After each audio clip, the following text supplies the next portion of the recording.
But really, what makes something a sin? Most of the time, we talk about sins in the context of religion, culture, or moral beliefs. I know that might sound a little dramatic to talk about silver stacking and sins, but there are definitely some folks out here acting like silver is a religion, so, well, we might as well follow suit.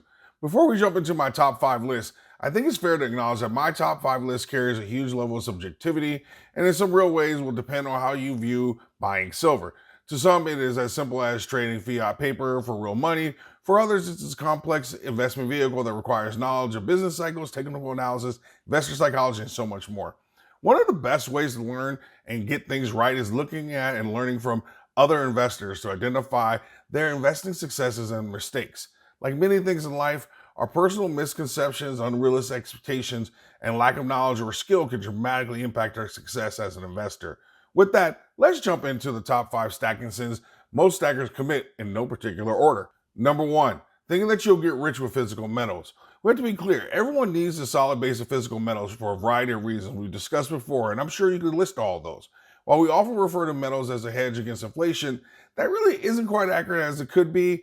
What it is very accurate is that metals protect your purchasing power and protect your wealth from the erosion of the dollar. We all know the example of a gold coin from 1924 could roughly buy you the same items in 2024. The problem is protecting your purchasing power and wealth are not the same thing as growing those two things.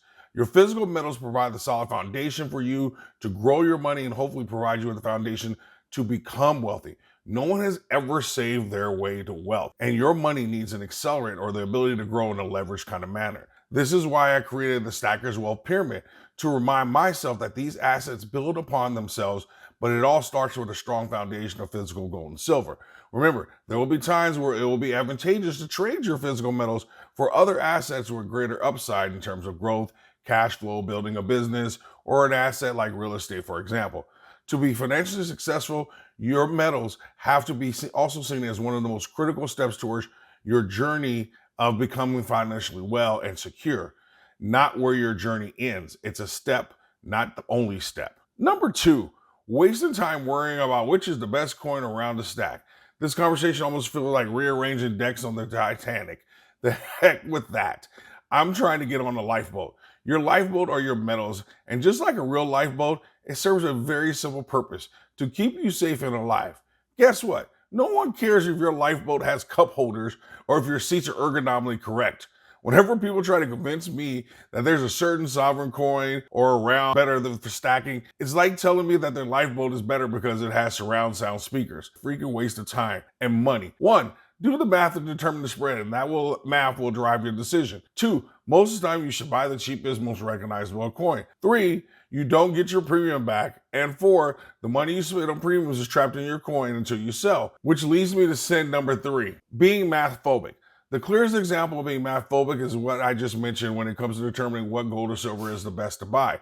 But most importantly, take a look at this slide, because related to doing the math correctly, when it comes to comparing the performance of gold and silver to stocks, because the anti-metals people will cherry pick dates. As you can see, since 1971, when we left the gold standard, gold has performed on par with the Dow and the S&P 500. Now, before we get too excited, this is also a snapshot, meaning we have to acknowledge that there will be times where each of those investments will outperform each other. Also, in all fairness, this chart of returns would look very different if we included dividends into the return. I know this isn't going to be very popular, but the math and research shows that we need an allocation of about 20 to 30% in metals that will provide the greatest risk reward and balance to our portfolio. That's what the really successful people do. One last point to all my silver bugs: you have to do the math. As you can see, silver's price performance is nowhere near the levels of gold or the Dow or the S&P 500. That means you better catch the price spike or be prepared to hold on until there is truly a shortage. And I promise you, that shortage ain't within the next 5 years. Sin number four, diversification.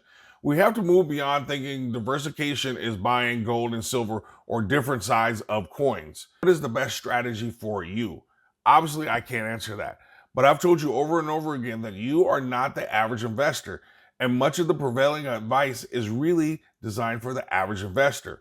One place where this is clear is when it comes to the topic of diversification. I do believe diversification has its place in investing, but I also think Warren Buffett says it best when he says, quote, "Diversification is protection against ignorance. It makes little sense if you know what you're doing."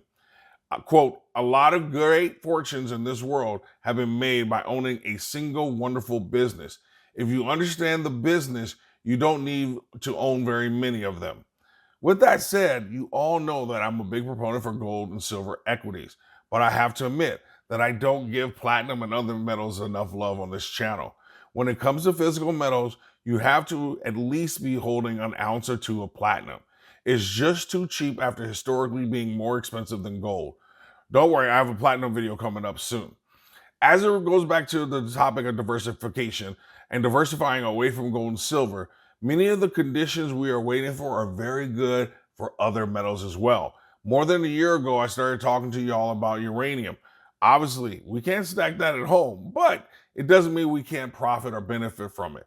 The same is 100% true for copper, nickel, and even lithium. Those are all great metals that can be used to diversify our stack and grow our wealth. I know if you don't own it, you don't hold it, blah, blah, blah, blah. That's true when it comes to your gold and silver being for your calamity insurance. But until then, we live in a world where you have to grow as well as protect your wealth. Not to mention, holding some of these mining stocks pay incredible dividends that do a tremendous job of offsetting some of the price volatility. For example, I own diversified mining company Glencore that pays me 10% annually just to hold the stock, or Blackstone Minerals that pays me 12%. There's Newmont that pays 4%, or B2 Gold that pays 6%, or G-Roy that pays 2.5%. I guess my point is there are a number of ways to make money with gold and silver. Sin number 5, believing that the death of the dollar is imminent as opposed to inevitable. We all know the saying, markets can stay irrational for longer than you can stay solvent. I think the same can be said about de-dollarization, death of the dollar, and the demise of the U.S. hegemony. Now, I'm not saying those things aren't happening or can't happen, but they often take far longer than we ever expect. Remember when every other video is out there telling you about the BRICS currency? I told you back then that it would take far longer than what some of these yahoos were clickbaiting everyone about. I'll remind you that it took more than a decade to implement the euro, and that was a bunch of countries working together that trusted each other. The dollar may stink, but it's just the best smelling currency out there. If nothing else, keep this in perspective. There will be a whole lot of other currencies that will die beforehand. Just like the human body will shut down other organs in order to protect the brain, heart, and the lungs, the economic system will function the same way. But until then, we live in a dollar-denominated world, and trying to forego the dollar is almost impossible. In the meantime, our focus has to be on ways of first protecting and preserving your baseline wealth and then growing it. I share the Stacker's Wealth Pyramid with you as a reminder of a way to approach things. While we have to be prepared for the dollar's demise, we also have to be prepared in case that demise does not happen during our lifetime. As a reminder, I've also created Stacker's University School of Financial Wellness, where we offer financial literacy courses and a coaching program specifically designed to help people get their financial lives in order or to take their financial lives to the next level. We are offering a free coaching session for anyone that's interested. If you think you might be interested, the link is in the description. Go ahead and check that out. In the comments section, what are the other big stacking sins people make? Or you can just simply put an A+ in the comments, because everyone needs to know that you always stack smarter and never stop learning.